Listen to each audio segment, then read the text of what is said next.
I was just an insecure, scared kid. And the only way I could find myself was through putting myself through the worst thing possible. My biggest advice to give everybody in the world is, like I say, we live in an external world. Everything is you got to see it, touch it, it's external. If you can, for the rest of your life, live inside of yourself. Stop listening to everything that makes no sense. All these insecure people putting their insecurities on you, you got to flush it out. You got to just be whoever the hell God or whatever the hell you believe in. If you believe in nothing but yourself, I don't care what it is. You got to take everything and throw it away. You have to believe in one thing, and that is yourself. And I'm not saying don't believe in God or what you believe in, but right now, for you to find greatness in yourself, you're not going to find it by looking in a book or by even hearing me. I may give you the spark, but you've got to go inside yourself to find it. And that means you got to be quiet. Go in a room, stop talking, search your soul, search your mind, search your abilities, and you'll find it. But if you're not looking for it, you won't find it. So you got to go start your journey. And the journey starts with you finding, why the hell am I here on this planet Earth? Why am I here? And if you don't know that, you will live the rest of your life searching, always asking the question, why? Well, it was pretty crazy for me. It took a while to get to that point where enough was enough. What happened, I came home one night from work spraying for cockroaches. And long story short, I turned on the Discovery Channel. I saw some guys going through Navy SEAL training. And they were going through Hell Week, and they were getting their ass just beat. You know, in and out of the water, guys ringing the bell. They were just suffering. And I was weighing like 297 pounds. And I had to make a change in my life. You know, I was at an all-time low, and I wasn't going anywhere. And I was exactly what everybody said I was going to be, which was nothing. So I had to make a change. No one was helping me out. My dad made my mom kind of irregular. So she worked 3 jobs, went to college full time, so she was never around. One time this person drew a picture of me and said, "We're gonna kill you," on my Spanish notebook. And I took it to my principal. And my principal said, "They spelled Niger." That was the best advice he can give me. So long story short, what I realized was no one was here to help me. I started shaving my head when I was 16 years old. And the feeling I had every morning, I looked in the mirror, was horrible. And I didn't want to feel like that anymore. And how I felt was a kid going nowhere, a kid that was scared. And most kids will accept that and look for help. But the best thing that happened to me, no one helped me. No one felt sorry for me. No one looked at me and said, like this day and age, they'll take you in and they'll tell everybody, stop picking on this person. Back then, they didn't care. The KKK marched in our 4th of July parades. They had to stay 100 yards back, but they marched in it. Wow. That's how this town was. And my mom cared about me, but my dad took our soul. And she did the best she could. I had to figure out I wasn't going to be a punk kid all my life. So the only way I could turn it around was to suffer.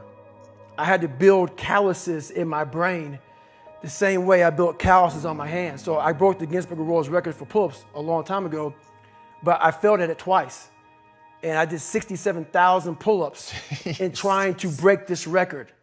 So to do 4,030 pull-ups, I had to do 67,000 for training for that.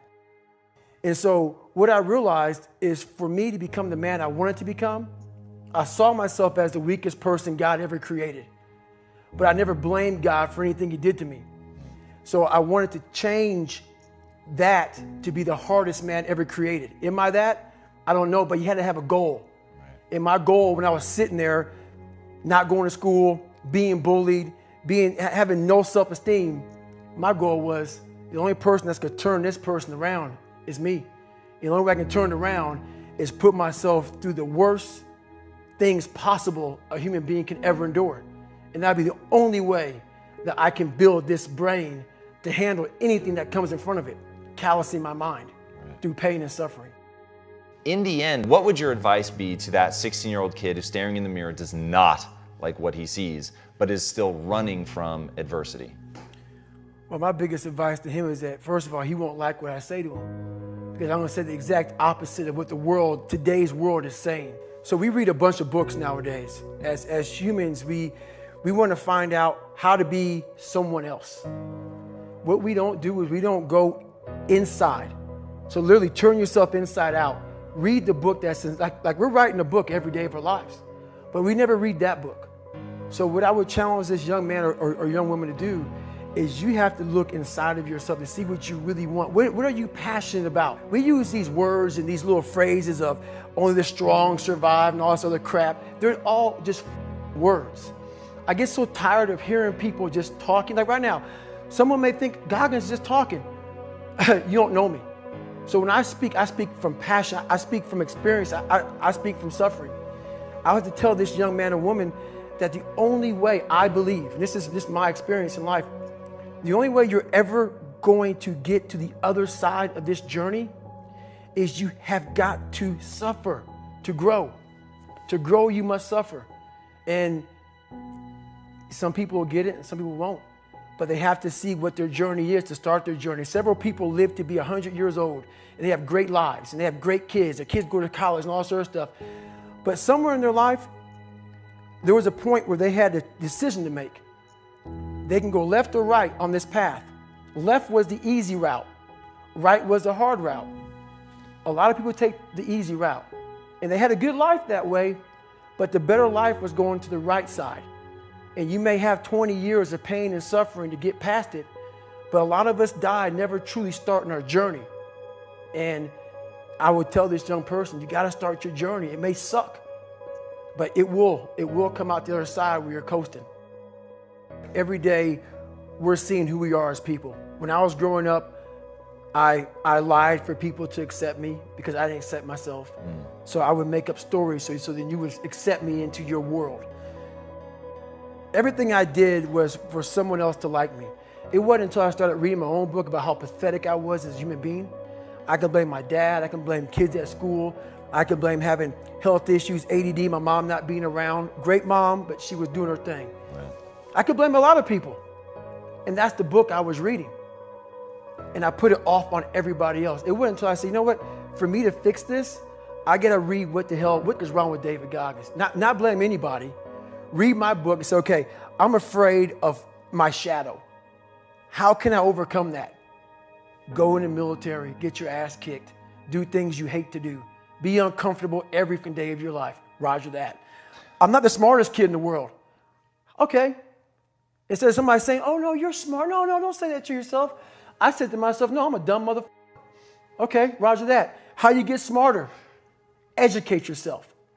So the things that we run from, we're running from the truth. We're running from the truth, man. So the only way I became successful was going towards the truth.